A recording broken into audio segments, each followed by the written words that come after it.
what are polynomials in one variable. So let's write some polynomials. So 2x, let's write one more, 6y to the power 5 plus 4y cubed plus 3y squared plus 5y plus 10. And how about the last one, which is 10s to the power 5 minus 6s power 4 plus 3s cubed minus 2s squared plus s minus 5. As you can imagine, I have randomly written some polynomials. But what is unique about these polynomials? Well, clearly, if you look at the first example, we have, this is a polynomial in variable x. If you look at the second example, this is a polynomial in variable y. So even though there are multiple terms in the second polynomial, and each of the term has variable which is y, but they are raised to different powers or different exponents, which is fine. But there is still only one variable which is y. And finally, the last example, we have written a polynomial, and in this case, the variable is s.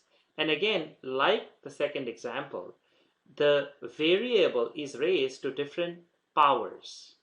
But nonetheless, we only have one variable, which is s, right? So these are all examples of polynomials in one variable. Because here the variable is x, here the variable is y, and here the variable is s. So what are some examples where we have polynomials but they are not in one variable? How about we have 2x plus y? We know that this is a polynomial because the variable x and y are raised to power 1, which are whole numbers. So, and there are two variables, x and y. So this is an example of polynomial in two variables, not one. Let's take a look at maybe a few more examples. How about we have a polynomial like this? Is this a polynomial? All the variables are raised to whole numbers. So clearly this is a polynomial. But look at the number of variables. Here we have z or z, x and y. Here we have x and y, x, y. So this is a polynomial in three variables, x, y, and z or z. So this is not an example of polynomial in one variable. And let's take a look at one last example. So here we have a polynomial where we have again two variables, r and s.